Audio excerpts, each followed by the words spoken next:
Good morning everybody, welcome back to my YouTube channel English zone 3.5 में आप सभी का स्वागत है। तो चलिए फ्रेंड्स, आज हम इस वीडियो में कराने वाले हैं क्लास 8 का ये इंग्लिश है। एनसीईआरटी क्या है? एनसीईआरटी। देखिए एनसीईआरटी या तो या सीबीएसई बोर्ड हो, क्या हो, सीबीएसई बोर्ड हो या आपका बिहार बोर्ड हो, ये सभी को क्या करना है, आपको ये बुक पढ़ना है एनसीईआरटी का। दोनों तो इंग्लिश है तो दोनों को सेम ही पढ़ना है। तो इस वीडियो में हम क्वेश्चन आंसर सॉल्व कराएंगे बाय द वे, और इसका हम हिंदी भी आपको एक्सप्लेन करेंगे। तो वीडियो को लास्ट तक जरूर देखिएगा। चैनल को सब्सक्राइब नहीं किया तो चैनल को सब्सक्राइब जरूर कर लीजिएगा। चलिए, पहला क्वेश्चन आपके सामने है कि what did the author find in the junk shop. इस क्या कहना चाहता है? तो ऑथर कहना चाहता है कि ऑथर को बकाबू की दुकान में क्या मिला?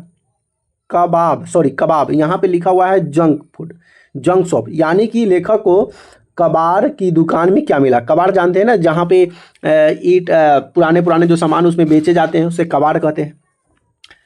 लेखक कहना चाहता है कि the author found the old roll top ducks of the slate and the junk shop.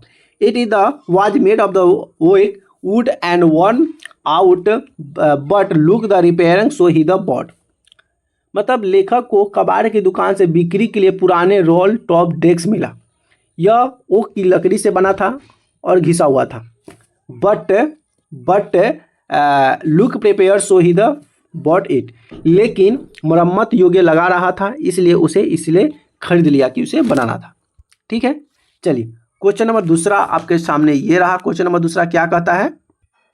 Question number दूसरा कह रहा है क्वेश्चन कि what did he find the secret drawer, who do you thinks had put it there.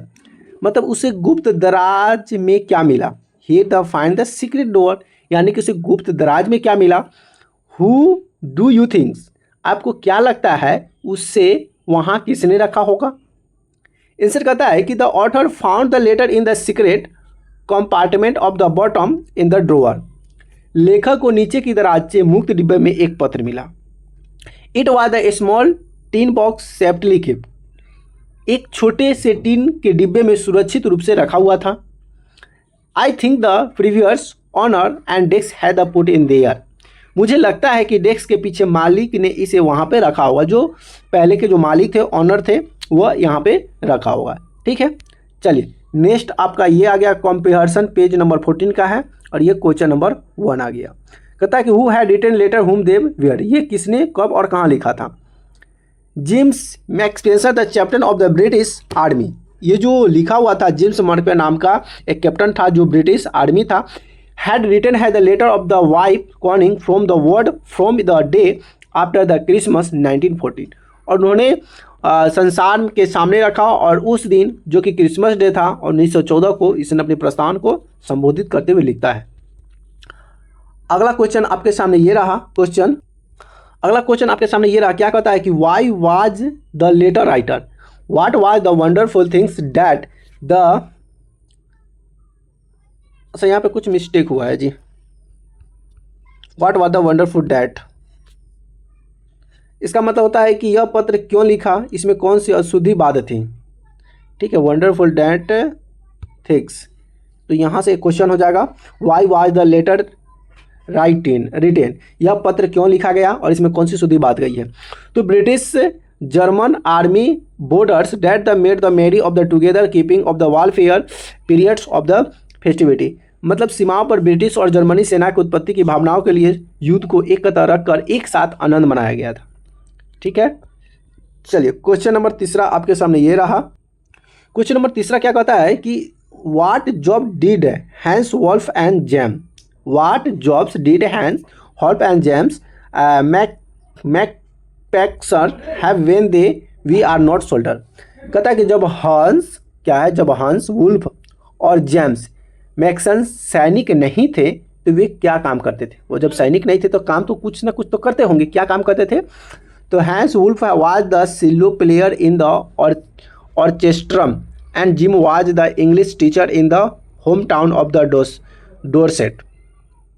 कह रहा है कि हंस वुल्फ ऑर्केस्ट्रा में सेलो वादक थे और जिम विश्व युद्ध में लड़ने के लिए अपनी अपनी सेना में शामिल होने से पहले England before they are the join their the respective army for fight the world war. तो शामिल होने से पहले अपने गृहनगर डोरसेट इंग्लैंड में अंग्रेजी शिक्षक थे। ठीक है, चलिए नेक्स्ट क्वेश्चन ये रहा। नेक्स्ट क्वेश्चन क्या कहता है, had hands welfare win be the Dorset why did the say of the new. Hand shake क्या कहता है, हैंडशेक। ध्यान से देखिएगा क्या कहता है question. Handshake has the never been, क्या है, handshake is the never been Dorset but knew everythings about it the from reading books. He had the learn about the England from the school and from the reading book in the English. Hans अभी Dorset नहीं गया था, हंस कभी Dorset नहीं गया था, लेकिन किताब पढ़ने से उसे वहाँ के बारे में सब कुछ पता था। उसने कुछ स्कूल में अंग्रेजी में किताब पढ़कर इंग्लैंड के बारे में कुछ सीखा था। He has the favourite writer was the Thomas Hardly from the whose novels he must have the learns a lot about English. अब उसने क्या किया, उसका पसंदीदा लेखक थॉमस हार्डी था, जिसके उपन्यास से पहले इंग्लैंड के बारे में बहुत कुछ सीखा होगा। अगला क्वेश्चन है कि do you thinks Jim Macpherson come back to the from war, how do you know this. कह रहा है कि क्या आपको लगता है, do you thinks this Macpherson come back from the war, क्या आपको लगता है कि जिम मैकफर्सन युद्ध से वापस आ गए हैं। आपको ये कैसे पता चला, how do you know this, ये आपको कैसे पता चला। इसका आंसर क्या है, ध्यान समझना है इसका आंसर। तो आपको कैसे पता चलता है और ये कैसे हुआ, तो यहाँ पे क्वेश्चन क्या हो जाएगा कि नो, क्या है कि no I don't thinks James मार्कसफोन came back from the wars because the author. कह रहा है कि नहीं, मुझे नहीं लगता कि जिम मैकफर्सन युद्ध से घर लौटे थे। Because the author the discover he the world wife along he had the mistaken him for the return husband. लेकिन लेखक ने उनकी बूढ़ी पत्नी को अकेला पाया था और उसने गलती से उसे अपना लौटा हुआ पति समझ लिया था। अब जो बूढ़ी व्यक्ति जो थी उसकी पत्नी थी, और देखा कि भाई बूढ़ी पत्नी अकेला है, जब अकेला है तो उसने गलती से उन्हें अपना लौटा हुआ पति समझ लिया। कौन, वो जो पत्नी थी। कहा कि चलो भाई गलती से ही सही, लेकिन जो आया उसे अपनी पत्नी समझ लिया था। समझ आ गया। चलिए अब कंपैरिजन चेक जो होता है पेज नंबर 15 में जो दिया हुआ है कंपैरिजन पेज, उसको देख लीजिए। क्या है कि why did the author go to the Bridport, मतलब ऑथर लेखक जो है ब्रिड पोर्ट क्यों गया।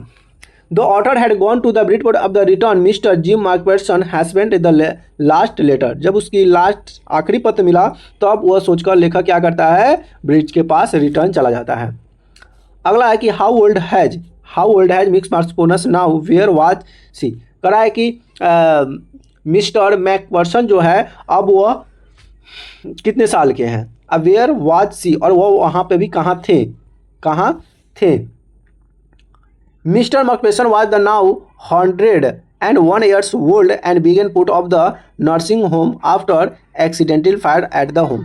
मिस्टर मैक्सफोन जो थे अब 100 यानी कि 100 और 1 years old यानी कि 100 मानिए 1 साल पहले, began of the put and the nursing home after, घर के बाद एक्सीडेंटल्स फायर, अपने घर पे ही थे। अब आता है कंपैरिजन चेक 6 में क्या कहता है कंपैरिजन चेक 6। देखिए क्वेश्चन बहुत मोस्ट इंपॉर्टेंट है, वीडियो को पूरा वॉच कीजिए। अगला क्वेश्चन आपके सामने ये है कि who did Connor McPherson thinks her visitor was. Connie क्या है, यहाँ पे है कोनी। तो कोनी मैकफर्सन के अनुसार वह आगंतुक कौन था। कोनी Macpherson thought of the visitor was the husband who had return from the वार। कोनी मैकफर्सन ने सोचा कि वह अंगागुत उसका पति है जो युद्ध से लौटकर आया है। अगला क्वेश्चन ये रहा कि which sentence in the text show what the visitor did not try to the hide of the identity. कहता है कि पाठ में कौन सा वाक्य यह दर्शाता है कि आगंतुक ने अपनी पहचान छिपाने की कोशिश नहीं की। जब बहुत साल के बाद सैनिक, मान लेते हैं कि 20 साल 30 साल 25 साल के बाद अगर सैनिक घर पे वापस आता है, उसके पास आइडेंटिटी है, उसकी पत्नी है, बच्चे हैं, तो क्या प्रूफ करेगा, क्या आइडेंटिटी दिखाएगा। तो कह रहा है कि पाठ में कौन सा वाक्य ये दर्शाता है कि आगंतुक ने अपनी पहचान छिपाने की कोशिश नहीं की। पहचान भाई अपनी पहचान क्यों छिपाए, हमें जो पहचान है वो पहचान हमें बतानी चाहिए। When Mr. Macpherson said to the author, जब श्रीमती मैकफर्सन लेखन से कहा, You had me, you Eric come home my Christmas and asked him, sit the close her.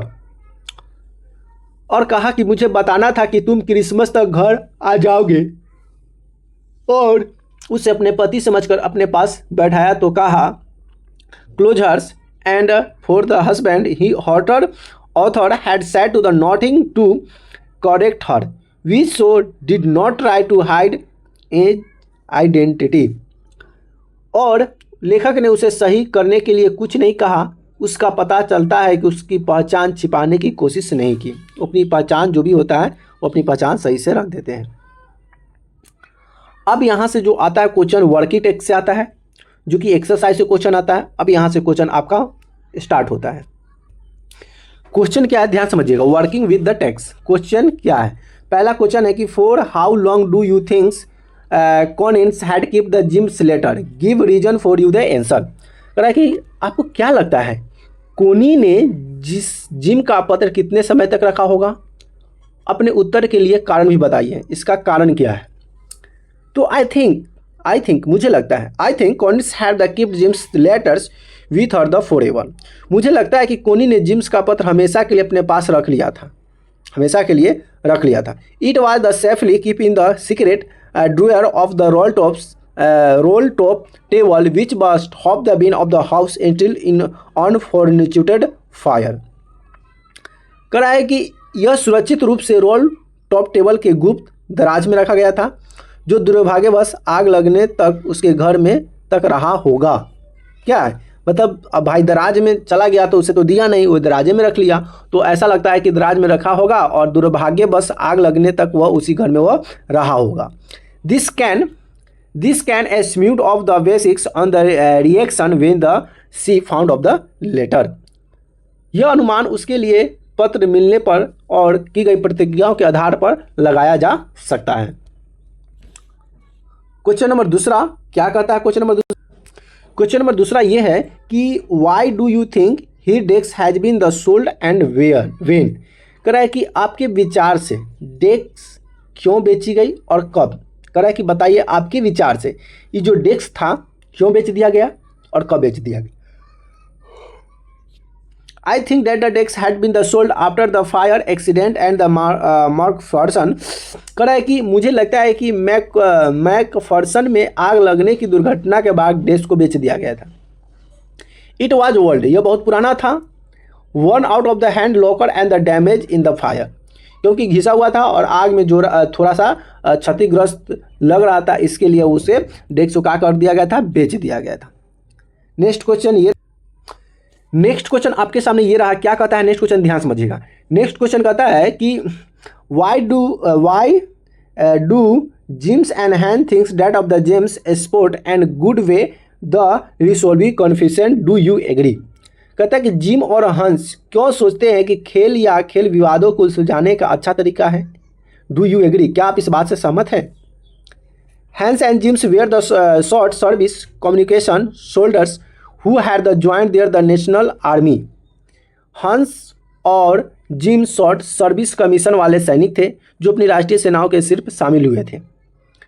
National because they had been, क्या है, because they had been the wars. Hans was the cell players and Jims was the teachers and are not. Hans सेलों के वादक थे, gym शिक्षक थे, वे दोनों एक दूसरे के विरोधी नहीं थे। क्या थे, प्लेयर खिलाड़ी थे, जिम वाज टीचर थे, लेकिन दे आर नॉट, वे विरोधी नहीं थे। नेक्स्ट यहाँ पे ये रहा, तो आगे क्या कहता है नेक्स्ट में, ये विरोधी तो नहीं थे लेकिन क्या थे, तो seasons of the commanders armies and see order the only rations way of the confidence reflation. सेना की अनुभवी कमांडर ने सर्व समाधान के लिए खेल के लिए एकमात्र संगत तरीका माना, उन्हें बहुत नुकसान पहुंचाया था। This film of the great loss and the hearted wars and the fail of the betters was the reaching of the solution. I agree with their ideas and alternative of the expensive wars. और इस युद्ध के लिए नफरत करते थे और उन्हें लगता था कि समाधान पहुंचता तक बेहतरीन तरीका है। मैं महंगे युद्ध के विकल्प उन्हें विचारों को सहमत हूँ। चलिए नेक्स्ट क्वेश्चन आपके सामने ये है। नेक्स्ट क्वेश्चन क्या कहता है, ध्यान से देखिएगा। क्वेश्चन नंबर 4, क्वेश्चन नंबर 4 क्या कहता है कि do you think that of the soldiers that the two armies are like each other और different each of the other, find the relation from the other story support you the answer. कह रहा है कि क्या आपको लगता है कि दो सेनाओं के सैनिक एक जैसे या एक दूसरे से अलग हैं? अपने जवाब के समर्थन में कहानी को सबूत ढूंढिए, मतलब बताइए और सपोर्ट कीजिए कि आपका आंसर क्या देना चाहते हैं। अगर हम आगे इसकी आंसर की बात करेंगे तो द सोल्डर क्या है कि the soldier the either armies were the different from the another one another. देखिए दोनों सेनाओं क्या है, soldier either army no difference from the another, यानी कि दोनों सेनाओं के सैनिक एक दूसरे से अलग नहीं थे। Different, no different from one another मतलब दोनों सैनिक एक दूसरे से अलग नहीं थे। Their countries and their leaders might have the hated each other but of the did not have the personal difference which is the shoulder of the opposite side।